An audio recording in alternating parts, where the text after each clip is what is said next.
What's up, everybody? It's Jimmy Ballers20 here, and today we're talking about the future of basketball. Not years away, no, not decade away, but a very specific moment in time that's coming fast.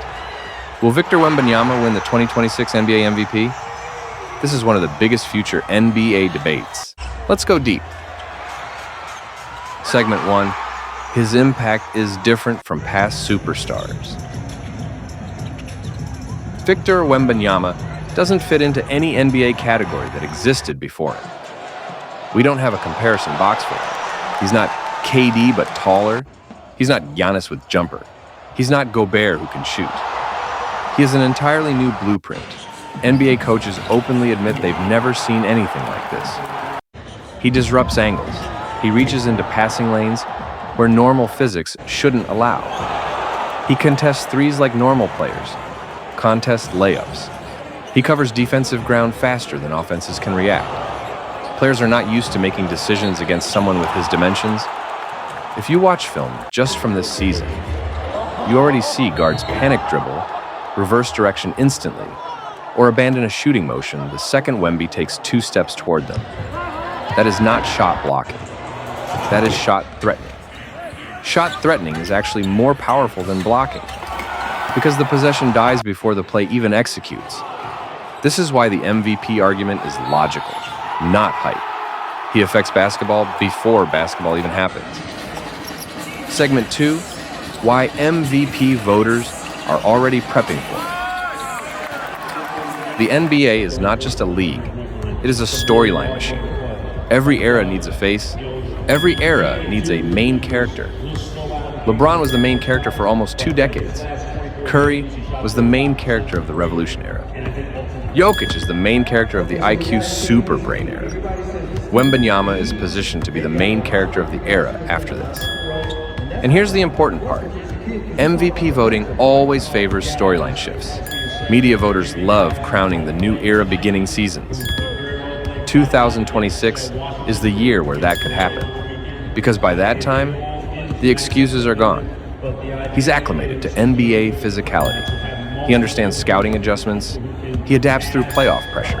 He gets his third-year leap moment. That third-year leap is one of the most historically powerful leaps for superstars. The most dangerous future version of Wemby might literally begin in 2026. Segment 3, the stats projection path. Let's talk realistic stat lines, not fantasy anime numbers, real projections. Wemby could reach 28 to 30 points per game, 10 rebounds, 3 to 4 blocks, top-tier true shooting, top 3 defensive rating, top 3 in defensive win shares, top 5 VORP and BPM. If he reaches these numbers while being a top 2 defensive player in the entire sport, and the Spurs have winning record, MVP voting becomes extremely hard to deny. Defense matters again. The league is shifting back. Wemby might be the perfect right time, right era shift candidate. Segment 4, historical comparison context. Think about this. When Shaq arrived, everyone said his physical dominance was unfair. When Curry arrived, everyone said his range was unfair. When Jokic emerged, everyone said his passing was unfair. Wembanyama is combining unfair categories. There has never been a superstar candidate who breaks the game in this many directions simultaneously. He's not overpowering in one dimension like Shaq. He's not insane range specialist like Steph. He's not IQ processor like Jokic. He can potentially do all 3 archetypes at functional levels, while adding new spatial disruption advantages nobody is built to handle. This is why the 2026 MVP projection is extremely real mathematically.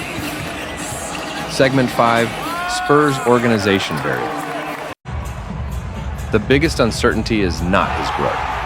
It's the roster growth around him. The Spurs need a high-level pick-and-roll ball handler, elite floor spacers, defenders who don't require protection, players who don't clog the floor vertically or horizontally. When Denver finally built the perfect ecosystem around Jokic, that's when Jokic wasn't just elite anymore. He became inevitable. San Antonio must do the same formula building.